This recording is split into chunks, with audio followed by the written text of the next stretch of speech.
मैं बात करने वाला हूँ सातवें भाव के विषय में, यानी कुंडली में सातवां भाव का क्या मतलब होता है या सातवां भाव क्या क्या रिजल्ट्स देता है, उस विषय में बात करने वाला हूँ। सातवां भाव जो होता है वो भार्या का होता है, पत्नी का होता है। सातवां भाव होता है सौभाग्य का। सातवां भाव होता है पार्टनरशिप का, यानी कि लाइफ में लाइफ पार्टनर कैसा होगा, बिजनेस में बिजनेस पार्टनर कैसा होगा, ये हम सातवें भाव से तय करते हैं। अब चले जाते हैं दूसरे भाव से सातवें भाव का क्या रिलेशन है। अगर आपका जो जमा हुआ धन है, यानी जो आप पूरे जीवन पूरी मेहनत से सेविंग्स करते हैं, उस धन का किस तरह से उपयोग होता है, सही जगह पे या गलत जगह पे, या फिर रोग के ऊपर, बीमारी के ऊपर, या फिर किसी और विषय में, स्पेशली जहां पर आप काम करते हैं वहां पे उस पैसे का यानी सेविंग्स का किस तरह से इस्तेमाल हो रहा है, वो हम सातवें भाव से देखते हैं। तीसरा भाव, तीसरे भाव से सातवें भाव का रिलेशन क्या है। आपके भाई बहनों का संतान भाव आपका सातवां भाव हुआ, यानी तीसरे से पंचम होता है सप्तम भाव।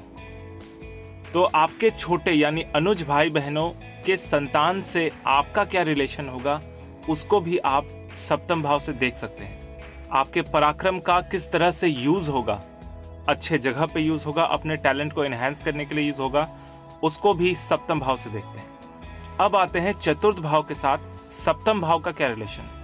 फोर्थ हाउस मतलब आपके सुख का स्थान, आपके भूमि भवन वाहन का स्थान, आपके पॉपुलैरिटी का स्थान।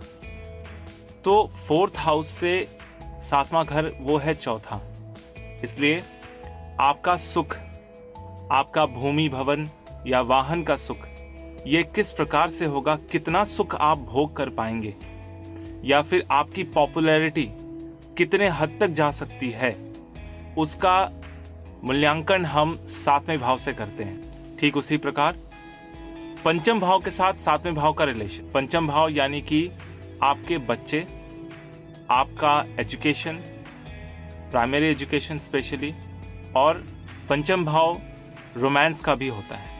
पंचम भाव से तीसरा सप्तम भाव, यानी कि आपका रोमांस किस हद तक सक्सेसफुल होगा, आपके बच्चे कितने हद तक सक्सेसफुल हो पाएंगे, या फिर उनका पराक्रम, उनका कर्म कितना प्रभावी होगा, ये आप सप्तम भाव से देख सकते हैं। छठे भाव से सप्तम भाव दूसरा घर पड़ता है।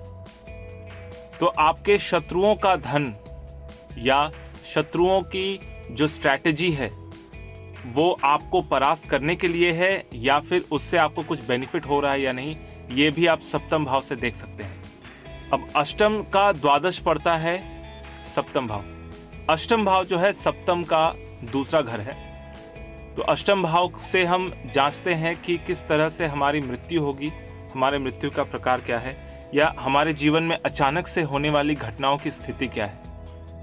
अष्टम का द्वादश सातवां घर है, इसलिए हमारे जीवन में हमारे मृत्यु का प्रकार क्या होगा, हमारी आध्यात्मिक उन्नति कैसी होगी, हमें किस हद तक मोक्ष मिल सकता है या नहीं, या फिर हमारे साथ होने वाली अचानक घटनाओं की क्या क्या स्थितियां हैं, ये सारा मूल्यांकन जो है हम सप्तम भाव से भी कर सकते हैं। नवम भाव से सप्तम भाव होता है एकादश, यानी आप अपने भाग्य से कितना ज्यादा प्राप्त कर सकते हैं, इसलिए सप्तम भाव को सौभाग्य का भी भाव कहा गया है। आपका भाग्य आपके साथ कितना सही तरीके से चलेगा, या फिर कितना आपको विट्रे करेगा, या आप अपने भाग्य को किस तरह से यूज कर पाएंगे, उससे कुछ प्राप्ति हो पाएगी या नहीं, ये सप्तम भाव से ही देखते हैं। अब 10वें भाव से सप्तम भाव का क्या रिलेशन है। 10वां भाव आपके पिता का है, 10वां भाव आपके कर्म का है, यानी कर्म भूमि आपकी कैसी है।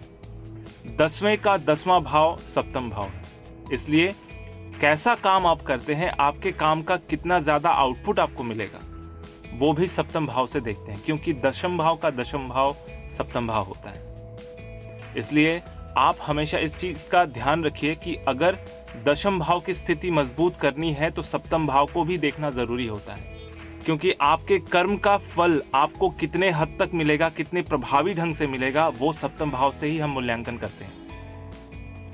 एकादश भाव का सप्तम भाव के साथ रिलेशन।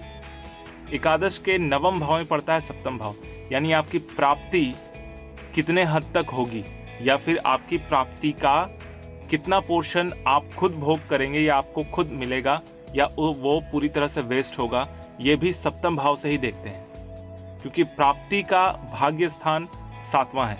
अगर हम एकादश भाव को लग्न मानते हैं तो उसके नवम में आके पड़ता है सप्तम भाव, इसलिए सप्तम भाव की भूमिका बहुत ज्यादा अहम है और ये केंद्र स्थानों में से एक है।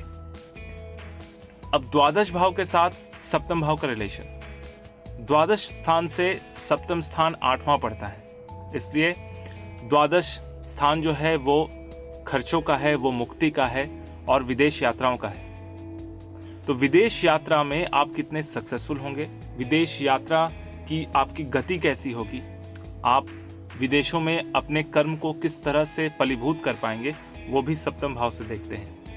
विदेश में अचानक होने वाली कोई भी घटना या दुर्घटना, उसका मूल्यांकन भी सप्तम भाव से किया जा सकता है। तो इस तरह के इफेक्ट्स हैं सप्तम भाव में। तो आप भी जरूर चेक कीजिए आपका सप्तम भाव कितना प्रभावी है या सप्तमेश की स्थिति क्या है आपकी कुंडली में। आपको मेरा ये वीडियो कैसा लगा प्लीज कमेंट में जरूर बताइए। अगर आप मुझसे पर्सनली कंसल्टेशन लेना चाहते हैं तो नीचे डिस्क्रिप्शन